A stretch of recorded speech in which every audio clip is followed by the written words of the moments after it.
Good morning student.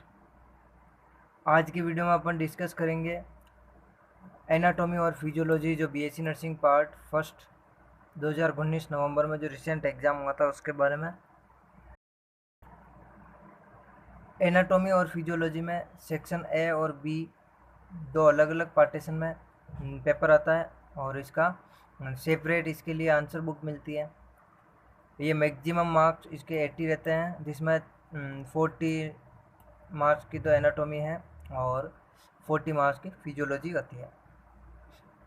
Anatomy के अंदर बात करते हैं अपन पहले क्वेश्चन के बारे में। तो describe of the following any three, इसमें से सभी चार चार नंबर के थे, उनमें से किसी तीन को करने थे।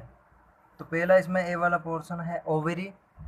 तो ओवेरी के बारे में यहाँ पर लिखना था कि ओवेरी एक फीमेल रिप्रोडक्टिव सिस्टम का ऑर्गन है, पेयर्स में पाई जाती हैं, ये ओवम को प्रोड्यूस करती हैं और ओवेरी दोनों तरफ पाई जाती है फीमेल रिप्रोडक्टिव ट्रैक में। तो इसके बारे में लिखना था। साइनो बी वाला पोर्शन है साइनोवियल जॉइंट। तो इसमें साइनोवियल जॉइंट के बारे में लिखना था, जिसको डाईएर्थ्रोसिस भी कहते हैं, और ये बोन को फाइबर जॉइंट कैप्सूल से जोड़ते हुए पेरियोस्टियम तक जाता है और इसी के बीच इसी जॉइंट में क्या पाई जाती है, साइनोवियल कैविटी पाई जाती है, उसमें साइनोवियल फ्लूइड भरा हुआ होता है। तो इसके बारे में लिखना था। उसके बाद सी वाला पोर्शन है फीमर। सभी जानते हैं फीमर एक बोन है जो लॉन्गेस्ट और स्ट्रॉन्गेस्ट बोन होती है और ये थाई में पाई जाती है ह्यूमन की।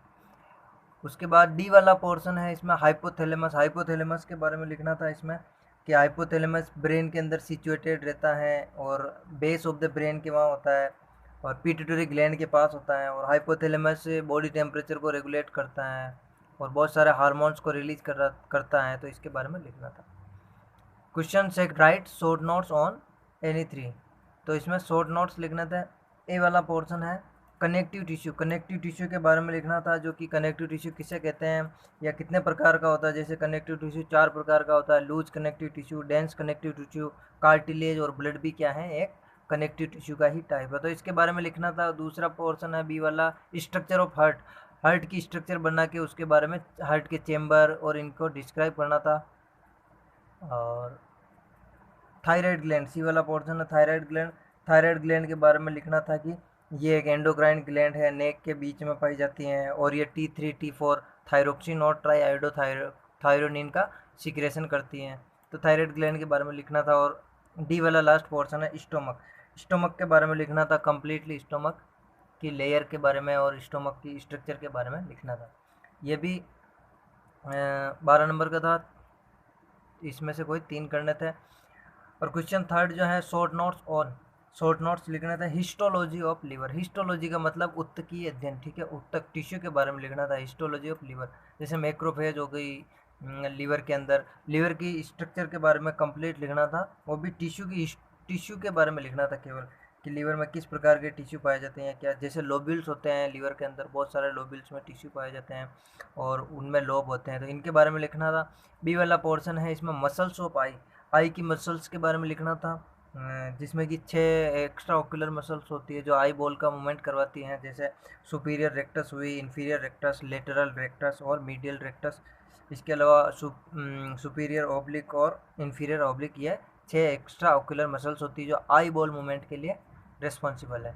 सी वाला पोर्शन था लिम्फेथेटिक फ्लो। लिम्फेथेटिक फ्लो को कंप्लीट लिखना था। देखो ब्लड का फ्लो जैसे होता है उसी प्रकार ब्लड के साथ साथ ही लिम्फेथेटिक वेसल्स चलती है, उसमें लिम्फ का फ्लो होता है, वो पूरा कंप्लीट आपको लिम्फेथेटिक फ्लो लिखना था।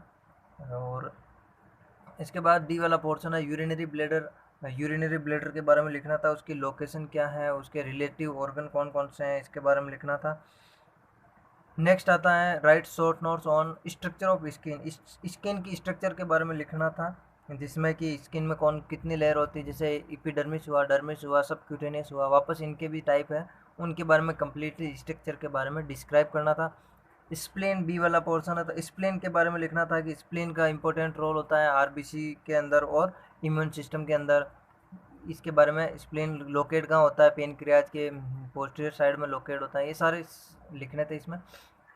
सी वाला पोर्शन है क्रेनियल नर्व्स। क्रेनियल नर्व्स के बारे में लिखना था कि ये 12 पेयर्स में होती हैं, और जैसे ऑल फैक्ट्री ऑप्टिक ओक्यूलोमोटर, तो 12 ही पेयर्स जो नर्व हैं, 12 ही नर्व के नाम लिखने थे इसमें।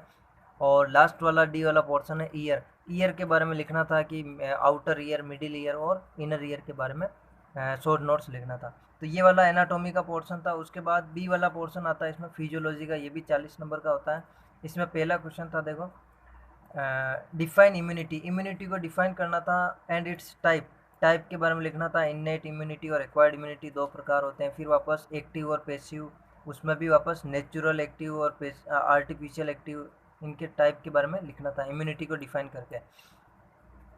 Explain formation of T cells and B cells lymphocyte. जो टी सेल हैं, बी सेल लिम्फोसाइट है, वो कहाँ से फॉर्मेशन होता है, किस प्रकार होता है उनका फॉर्मेशन, ये लिखना था। जैसे कि बी सेल जो है बोन मेरो से फॉर्मेशन होता है उसका, और टी सेल में टी सेल प्रीकर्सर तो बनता है बोन मेरो के अंदर, और टी सेल का जो कंप्लीट जो मेच्योरेशन जो होता है वो थाइमस ग्लैंड में होता है। तो इसके बारे में कंप्लीट आपको डिटेल में लिखना था। फॉर्मेशन की फेजेज जो भी हैं उनके बारे में लिखना था। तो ये 12 नंबर का क्वेश्चन था। इसके बाद right in detail about, detail में लिखना था। ए वाला पोर्शन है डाइजेशन इन स्टोमक। तो स्टोमक के अंदर डाइजेशन जो मैकेनिकल और केमिकल डाइजेशन है उसके बारे में कंप्लीट लिखना था। मैकेनिकल डाइजेशन तो जैसे पेरिस्टाल्टिक मूवमेंट से हो जाता है, और केमिकल डाइजेशन में स्टोमक से जो भी सीक्रेशंस आते हैं उनके बारे में लिख के कंप्लीट इसको डिस्क्राइब करना था। स्टोमक का डायग्राम भी बनाना था इसमें। माइटोसिस सेल डिवीजन लिखना था। समसूत्री विभाजन के बारे में लिखना था, जो कि सोमेटिक सेल में होता है, मतलब स्किन वगैरह इन सेलों में होता है, जो एक सेल से दो सेल बनती है, उसके बारे में लिखना था समसूत्री विभाजन।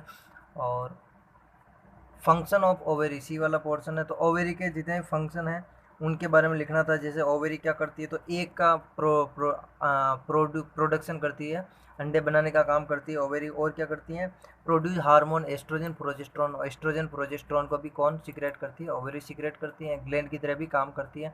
तो ये लिखना था। डी वाला पोर्शन था mechanism of sense of smell.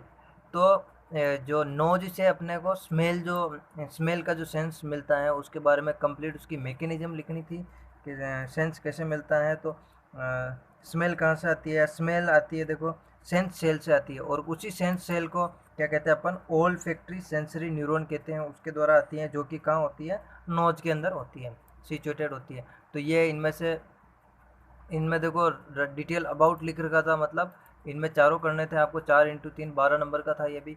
और क्वेश्चन थर्ड जो है discuss cardiac cycle. Cardiac cycle को लिखना था, उसके बारे में जैसे 0.8 सेकंड की जो कार्डियक साइकिल होती है उसके बारे में कंप्लीट उसकी प्रीजेकुलेटरी फेज, सारी फेजें लिखनी थी इसकी। And factor factor influencing blood pressure and pulse. Blood pressure और पल्स को प्रभावित करने वाले फैक्टर्स के बारे में लिखना था। जैसे कि कार्डियक आउटपुट प्रभावित करता है, पेरिफेरल वेस्कुलर रेजिस्टेंस प्रभावित करता है, ब्लड का वॉल्यूम कितना, ये भी पल्स और ब्लड प्रेशर को कहीं ना कहीं अल्टरेट करता है।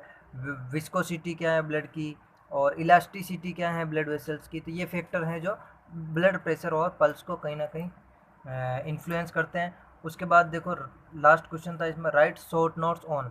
शॉर्ट नोट्स लिखना था mechanism of bone formation. Bone formation का कंप्लीट क्या लिखना था इसमें, मैकेनिज्म लिखना था। ठीक है, बोन फॉर्मेशन का मैकेनिज्म, जैसे बोन फॉर्मेशन को ओस्टोजेनेसिस और ओसिफिकेशन कहते हैं, तो ये कंप्लीट प्रोसेस लिखना था अपने को। उसके बाद टिश्यू रिपेयर, इंजरी के बाद टिश्यू रिपेयर कैसे होते हैं, तो ये सारी चीज़ें लिखनी थी इसमें।